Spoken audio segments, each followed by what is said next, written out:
Bienvenue au Salon des entrepreneurs pour la 3e édition ici à Marseille. Je suis avec monsieur Jean-Pierre Galvez, bonjour. Bonjour. Vous êtes le président de la Chambre de métiers de l'artisanat de la région Provence-Alpes-Côte d'Azur. Qu'est-ce qu'il a de singulier, ce Salon des entrepreneurs? En quoi il est important pour la croissance des entreprises, notamment dans l'artisanat? Eh bien, tout simplement, ce salon pour les entrepreneurs de l'artisanat permet de trouver sur place l'ensemble des partenaires de l'entreprise et facilite justement à travers les échanges, à travers les rencontres, à travers tous les outils qui sont mis à la disposition des entrepreneurs, eh bien, les possibilités pour créer son entreprise, pour accompagner son entreprise. Vous parlez d'outils, quels sont les outils que la Marpaca met en place pour aider les entrepreneurs qui veulent se lancer et qui veulent grandir dans la région? Alors écoutez, la CMAR PACA est une véritable boîte à outils. Hein, les entreprises peuvent puiser en son sein un ensemble d'outils qui va de l'accompagnement, bien évidemment, c'est essentiellement de l'accompagnement, jusqu'à l'accompagnement, bien sûr, dans le cadre de la création d'entreprise, mais jusqu'à la transmission d'entreprise. Donc nous avons par exemple un outil qui s'appelle la fabrique de l'artisanat. D'accord, qu'est-ce que c'est? C'est un outil d'accompagnement modulable, personnalisé en fonction du chef d'entreprise qui va faire en sorte de faire éclore justement son projet que nous allons accompagner pendant un certain temps et nous allons fabriquer ainsi les entrepreneurs dans l'artisanat, entre autres. Mais ce n'est qu'un outil parmi tant d'autres. Il y a des outils qui existent pour la transmission d'entreprise, il y a des outils qui existent, y compris lorsqu'il y a des entreprises en difficulté, pour pouvoir accompagner ces chefs d'entreprise, des outils de formation. Bref, j'ai parlé d'une boîte à outils, c'est véritablement une boîte à outils pour les entrepreneurs dans l'artisanat.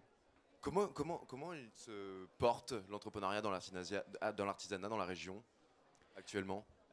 Alors, si vous me parlez de la création d'entreprise, nous sommes derrière Île-de-France, la deuxième plus grande région, nombre de création d'entreprises. Donc il se porte bien. Ah oui, ça se porte bien. Nous avons à peu près entre 18 et 19 000 nouvelles créations d'entreprises. Et depuis 2005, nous avons augmenté le nombre d'entreprises d'environ 68%. C'est énorme.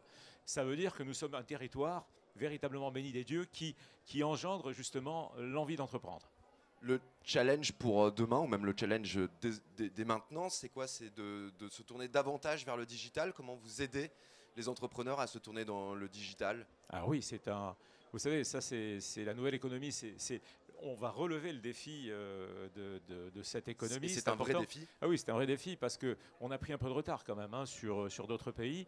Et l'enjeu de cette nouvelle mandature pour nous, élus, est d'accompagner tous les chefs d'entreprise qui ne sont pas encore sur le digital, et informatisés et autres, à venir vers ces nouvelles technologies, tout simplement parce que c'est un levier de développement extrêmement important.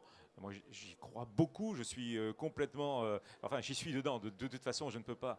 Mais je pense que c'est un levier de développement qui fera sans doute augmenter le chiffre d'affaires de chaque entreprise qui s'y inscrira, d'une façon ou d'une autre.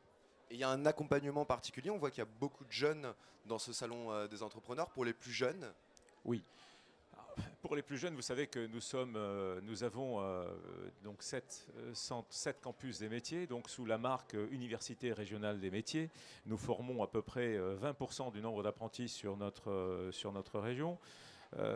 Et puis, nous sommes dans l'innovation.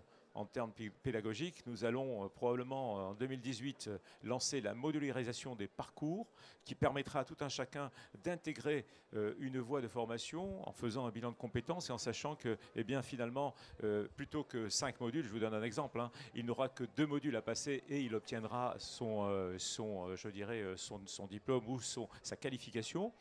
Tout cela pour vous dire que nous intégrons bien évidemment, nous allons intégrer le digital au sein de ces campus de façon à former les jeunes d'ores et déjà à cette nouvelle économie digitale. Donc le digital, l'apprentissage, la formation, c'est la base, c'est le principal enjeu pour vous? C'est l'avenir de l'artisanat.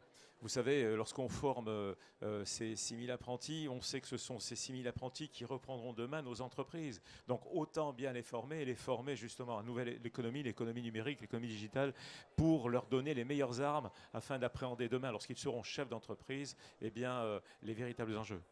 Jean-Pierre Galvez, merci beaucoup. Merci à vous.